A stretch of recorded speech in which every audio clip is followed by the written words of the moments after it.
సూర్యాపేట జిల్లా కోదాడలో వివాదం. మార్వాడీ వ్యాపారుల దౌర్జన్యం పెరుగుతోందని సిపిఐ నాయకులు మేకల శ్రీను ఆరోపించారు. మహిళ కొనుగోలు చేసిన దుస్తుల్లో నాణ్యత లోపం బయటపడింది. ప్రజలు మార్వాడీస్ గో బ్యాక్ అంటూ నినాదాలు చేశారు. మీరు 1 అవర్కి మీరు రిటర్న్ ఎందుకు తీసుకోరు? మేమేం చేయలేదుగా.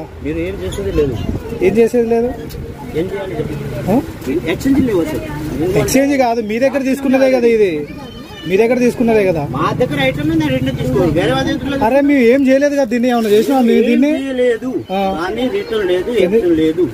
అవునా సరే. కోదాడలో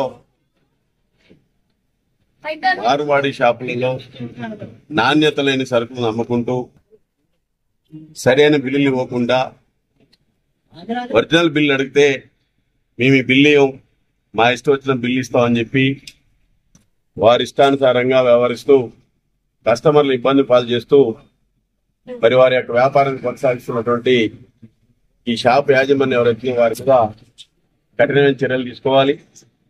ఎందుకంటే ఇవాళ మనం చూస్తా ఉన్నాం, రాష్ట్ర వ్యాప్తంగా అనేక ప్రాంతాల్లో ఈ వ్యాపారానికి సంబంధించినటువంటి నకిలీ వ్యాపారాల పైన అనేక దాడులు జరుగుతున్నప్పటికీ నకిలీ వ్యాపారాలు చేసుకుంటూ మళ్ళీ పైగా వచ్చినటువంటి కస్టమర్లను బెదిరించే స్థాయికి రావడం అంటే దురదృష్టకరం. ఈ తెలంగాణ ప్రజలందరూ కూడా సమైక్యంగా ఐక్యంగా ఈ నకిలీలకు వ్యతిరేకంగా ఏదైతే వ్యాపారాలు చేస్తున్నారో వాళ్ళందరికీ వ్యతిరేకంగా మాట్లాడాల్సిన సందర్భం, పోరాటం చేయాల్సిన సందర్భం కూడా ఆసన్నమైందని, జీఎస్టీ బిల్లులు ఇవ్వకుండా ప్రభుత్వ ఖజానా గండి కొట్టడం కోసం ప్రయత్నం చేస్తా ఉన్నారు. ఇవాళ ప్రభుత్వం చెప్తా ఉన్నది, కేంద్ర ప్రభుత్వం రాష్ట్ర ప్రభుత్వం అయినా జీఎస్టీ బిల్లు తప్పనిసరిగా ఇవ్వాలని చెప్పేసి చెప్తున్నప్పటికీ కూడా మేము ఇవ్వమని చెప్పేసి మరి కస్టమర్ల మీద దౌర్జన్యం చేసే పరిస్థితి ఉన్నదంటే దీన్ని మేము పూర్తిగా ఖండిస్తా ఉన్నాం. రానున్న రోజుల్లో జీఎస్టీ బిల్లు ఒరిజినల్ బిల్లు ఇచ్చేంత వరకు భవిష్యత్తులో భారత కమ్యూనిస్ట్ పార్టీ సిపిఐ ఆధ్వర్యంలో పెద్ద ఎత్తున పోరాటం కొనసాగిస్తామని, తక్షణమే ఈ షాపుని సీజ్ చేయాలని మేము డిమాండ్ చేస్తా ఉన్నాం.